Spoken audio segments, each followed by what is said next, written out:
This shit sound like an AA meeting. Nah, it's good. It's just the whole tone of it. Your tone and my tone is the saddest shit ever. Thank you for sitting down. I appreciate you. You've been doing a lot of interviews recently after not really doing many interviews for most of 2018. What was the past year like for you? The past year was just cool, just chilling, relaxing. You know, just still in the studio every day, working. Let's talk about the Wizrd. Where does that name come from? It come from OGD, rest in peace. He was calling me the Wizrd. Your uncle? Yeah. What did that mean at the time? At the time, it just felt like, man, you got to figure it out. You know what you're supposed to do. You know what's ahead. You know what's right. Trust in yourself. Trust yourself. You're the Wizrd. Why did you feel like now is the right time to introduce that persona? It's probably one of those personas that resonate towards me. I mean, just like, it defined me in a lot of ways. And also just him passing, and it was just like me continuing his legacy of just even me believing in him and like, damn, like, you really seen the vision, you really had the vision for this. So just going back, but also just me taking what's already there and just critiquing it and just close the chapter out of everything I've done so far up until now.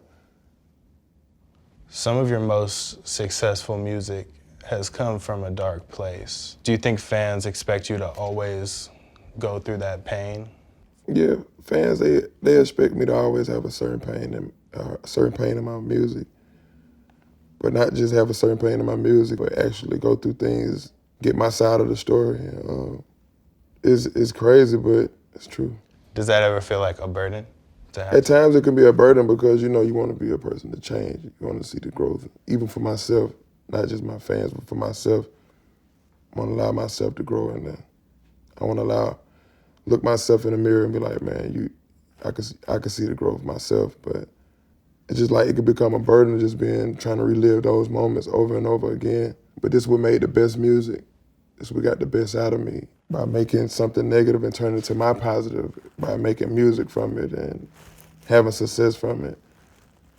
But the burden becomes like, I gotta keep living this way and keep living every line, every day, and it's just like, that's not who I am anymore. That's just who I was, and that's just me trying to relive moments and like continue to chase the same high.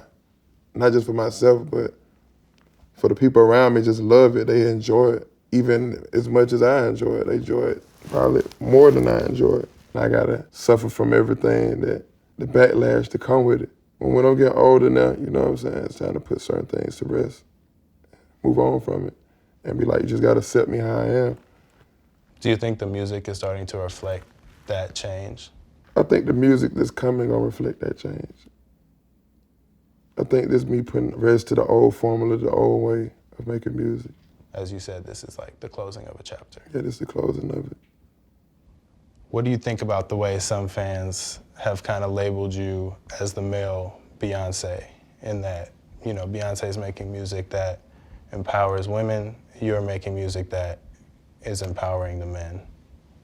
How do you feel about that kind of comparison? I feel great because only reason I say I feel great about that is because I feel like Beyonce is not the greatest, one of the greatest.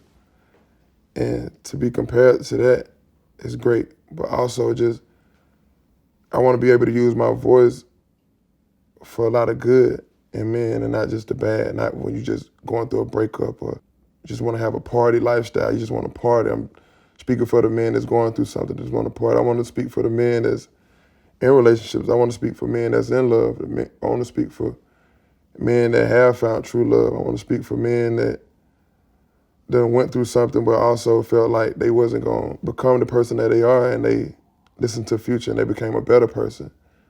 I don't want to make your wrongs right anymore. I want to shed light on the right that's in right, you know what I'm saying? And I just want to be that voice, just how her voice is, and someone that's like empowering women. I want to empower men with that same power, but also in the right way. Are your kids at an age now where they can really listen to your music and understand your lyrics? They're not at an age they can understand it. They have to go through certain things in their life to understand it, because they still gonna look at me as their dad. And it's certain things that I don't just open up to my kids about, or it's certain things I don't even allow them to see. Do you think at some point you'll have to sit them down and kind of explain, like, this is what I said here, but really this? Yeah, I feel like I do have to sit them down and understand the music, where I was at that time, you know what I'm saying? Just explaining every moment of my life, from why I said, what I did, like why it was like unconscious of me to do certain kind of records, why it was unconscious of me to say certain tweets and certain things that I put out there to the masses. And, you know, so it'll come a time, and I think it's something that need to be said. On the one hand, it's like the best diary that you could ever leave for your children, and that'll last forever. But on the other hand, there's that very, personal stuff that you were going through. Right. Your longtime engineer, Seth Firkins, passed away this last September. Can you talk a little bit about what he meant for your music and for your life? He meant everything to music, and he meant everything to my life. He was my brother, he's a friend, he was somebody I could talk to about anything. And just him passing played a tremendous effect on of just me, personal. It was his dream just as much as mine. At this point, it feel like that was my partner. So to lose my partner still is a big deal for me. Something I haven't got over, and just trying to get more comfortable with even talking about it. Because this is my first time really just talking about it after he done passed away for like a year. So it's really my first time really just talking about it now. You know what I mean? And so I still haven't got comfortable. I'm still missing him every day and still think about it. So I'm just trying to find the words and just saying anything. Did that big loss change the way you operate in the studio? At first it changed the way I operate at the studio, because I'm just like, I compare everything to Seth. Like, Seth wouldn't do this, Seth didn't do that. Just mad, just angry, not having them around, but it didn't change anything. Before Future and Hendrix, you took a break from social media. Was it the same this time around for this album? I didn't plan on taking a break. It was just like, I just didn't post. And it just felt more comfortable and comfortable. I got more comfortable in not posting and not being on Instagram. It's crazy. I did it for like a whole year. What does that kind of break do for your mental state? Certain things people say about me is because that's the energy that I probably put out, and they just going off what they see. So I can't blame them from what they see and what I put out, but also just knowing like, damn, if I was misunderstood from something, I want to be able to work on that. Like, I want to be able to work on my weaknesses and build them up and be my strength, you know what I'm saying? And really sit back and think about it, analyze everything around me, and analyze everyone around me. People I choose to be in my life just to make a better me. It's just you and your thoughts. It's me and my thoughts, and it's just distractions from just normal shit that happen every day that I gotta just deal with. It seems like you and Young Thug were always locked in together over the past year. What is it about being in the studio with him that's special? It's like my twin. It's like seeing me all over again. He younger than me, and I just don't want him to make the same mistakes I made. I want him to be bigger than me in every way, you know what I'm saying? So it's just me being around him and understanding him, and he understanding me. Just being these two big superstars that have two different missions once we together is like, to me, it's still something special. It's like, I feel like nobody want to see that happen because it's too genuine, it's too right, it's too powerful. But we trying to find a way to make it more big and more powerful. There's no ulterior motives. It's just pure. It's just all about just real love. What advice have you given him? It's numerous of things, even with him telling me things that make me better. Like, he's super smart. He always tell me certain things. I'm like, man, sometimes I need you to be my eyes and I need you to be my ears. It's just like, I'm not gonna see everything. I'm not gonna hear everything. That's what I got you for. Like 2-3 days ago, he was just telling me the most realest shit ever on the phone.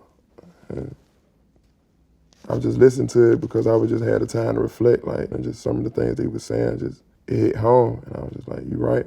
I just never had time to change that, certain things about me, certain things people love about me, then not even recognizing the things that people love about me but don't like, but they might put up with it because they love me. And it's like, damn, did I take advantage of that? Or did I take advantage of real loyalty? Did I take advantage of friendships? Did I take advantage of just me being who I am? So it's just certain things that you recognize and you just take time out to recognize. And you're like, I need to change it, or you know what I mean? Like, it'll make me a better person. What is that next step in making that change and changing that about yourself? Just making sure it's genuine. You know what I'm saying? Me making the right choices. Who to bring in my life is gonna be something I regret, or gonna be something that's gonna end up being a mistake that I made. I feel like, you know what I'm saying, those are the things I need to change, and I can't look at it as just, that's that future mentality, that's that rock star shit. So if it's rock star shit, it's my legacy. This is what I'm leading, this is what I'm leaving, this is what I want people to talk about me, good or bad. I don't care what they say, I just want them to talk about me when I'm no longer here. I need to stop just that not caring attitude. When you probably have $1 million or $5 million, you could do this shit, but come on, Future, you having this much success and you doing this, you still doing the same shit you was doing like if you was in the streets. But I think back like, damn, I'm from the streets, so fuck it. Even though I am what I am today, I can't still I carried that mentality, the way I think, and that not caring mentality, I carried it on into music, into business, into where I move. Just like, it's just time to stop that. It's like it's an end, like you're not in the streets anymore. It's over, that's your past life. When you grow up that way though, as you say, when you come up that way, it's hard to unlearn all that stuff that helped you survive. Right. Like I said, it's a mentality. It's street shit. It's looking at it as a street shit. Like, who cares? Like, you used to be doing this, now you're doing this, and it couldn't be worse than where you was at. Nothing could be worse than standing on the corner. So just leaving that lifestyle alone, like, forget it. It's over with. Stop trying to relive it and stop trying to make an excuse of why I act the way I act. It's because now I know better now. You know what I mean? So, I don't know. That's just part of me maturing. What makes you happiest right now? What makes me happy is knowing my family happy. Is there anything about which you still feel like you're misunderstood? I misunderstood the fact that how much I love love. I love the thought of finding real love. I love the thought of loving somebody that loved me just as much. You know. Do you feel any closer to finding that for yourself? It ain't about feeling closer to it because, you know, you just want it to happen, because the level of love that I want unconditional. I die for you love. I die for you, you die for me type of love. I ride for you, you ride for me love. Not ride when it's good, only when it's beneficial. Ride when it's tough. When you find it, it'll come when it comes. It's just like you don't search for it. I feel like true love just happened. It just come from nowhere, like blindside you. Thank you, man. Everybody like, this shit is sad. I think I shook the sadness off. There we go.